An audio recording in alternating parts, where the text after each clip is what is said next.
This is KGW News at Sunrise. And good morning. Thanks for getting up with us on this Saturday morning. I'm Tim Gordon. This morning on Sunrise, one step toward justice. The clues that led investigators to an arrest in the double murder of a mother and daughter. Plus, a woman's push for automakers to step up after the man police say stole her car causes a serious crash. But before we get to all that, let's check in with Chris McGinnis, who's here for our Saturday forecast. Working hard. Got to roll up the sleeves. Roll them up, here. man. We got a big-time winter-like storm bearing down the region. Heavy snow in the Cascades and numerous showers in our forecast today. We picked up about 1/3 of an inch of rain since late last night, and there's plenty more where that came from. Here's a live look at radar right now. Some of us in between rain showers, others of us getting showered on very hard at the moment, and that's pretty much the theme that's going to continue throughout the day. The snow showers will be even more numerous up in the Cascades. By the way, Timberline's picked up 13 inches of fresh snow overnight. Plenty more where that came from as well, and you can see the showers continue offshore. Speaking of Timberline, there's a look right now. All right, we are 44 degrees last check at PDX, so a relatively mild start to our morning. All things considered, we're not going to go very far today. Southwest winds at 11. Elsewhere, we're 39 in Forest Grove. Tigard waking up to 41. We slip south into the Willamette Valley. Almsville at 39. Dallas checking in with 40. And the plan for today, lots of water, on and off showers. We may see a sunbreak or two, and right after you see the sunbreak, you're going to get a thunder shower, probably. That's the setup for today with highs, again, not going very far in the upper 40s to about 50. I think we do the same thing again tomorrow. And Tim, we're still watching for that potential for at least some snowflakes mixed in with the raindrops here in Portland early next week. We'll check that out in a 7-day in just a few minutes. Okay, thanks, Chris. We'll see you then. Well, new this morning, Portland homicide detectives spent the night in the Lentz neighborhood following a fatal shooting.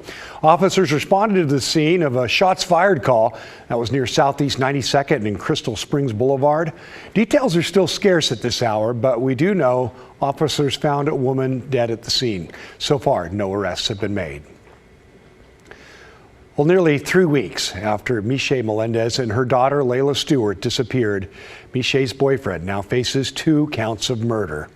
Alma McCarty has been looking into newly filed court documents which show there was quite a bit of evidence to tie Kirkland Warren to the murders. The system failed her family. A message read through a spokesperson from Michelle Melendez's mother and Layla's grandmother. It comes after Vancouver police charged Kirkland Warren with 2 counts of murder Friday afternoon. She wants him to pay the ultimate price. They need justice. And I'm just so angry, sad, and heartbroken. I don't know what else to say. The family's heartbreak began earlier this month when the mother and daughter disappeared. The last person to see them alive is now the suspect accused of shooting and killing them. At this time, we just hope he spares this family any more heartache and pleads guilty. Officers first arrested Warren early in March for allegedly shooting at Michelle's apartment back in December, but he was able to post bail 2 days before Michelle and Layla went missing. On March 22nd, deputies found their bodies just off this road in Washougal.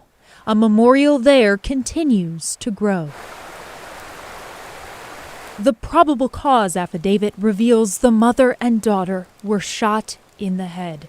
Investigators say the bullets match the gun belonging to Warren. During the search of his vehicles, officers also found blood evidence in the front and back seats, shell casings, children's clothing matching what Layla had been wearing on March 12th, and a purse with Michelle's ID. It's still too surreal. And, it's been a very hard road since the girls went missing and then their bodies being discovered. Investigators also analyzed activity on Warren's cell phone and say GPS put him at the exact spot the bodies were discovered, the day after Michelle and Layla were seen for the last time. Alma McCarty reporting such a tragic story. Warren's first appearance for the murder charges will be Monday. He remains in the Clark County Jail with no bond, and he is also awaiting trial for murder in Arkansas. A suspect has been arrested and charged with 2 brutal attacks and robberies in downtown Portland. Officials have identified him now as 34-year-old Harold Griffin III. Police say Griffin hit a victim with a golf club before he poured hot coffee on him and stole his backpack.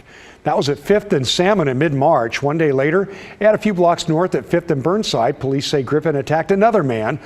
Police say that victim was found unconscious on the sidewalk. He'd also been robbed. Now, we talked to people who live or work downtown. These seemingly random attacks, they say, keep hurting downtown's struggling reputation. So I'm walking downtown all the time, and I'm concerned about safety, not only for myself, because I feel like I have street smarts, but for people that don't, it's blocking or inhibiting our revitalization of our downtown. Now, Griffin was arrested Friday following a disturbance at Southwest 4th in Washington. He's now charged with multiple felony counts. Well, a North Portland woman was stunned to learn her stolen car was involved in a crash on Tuesday night.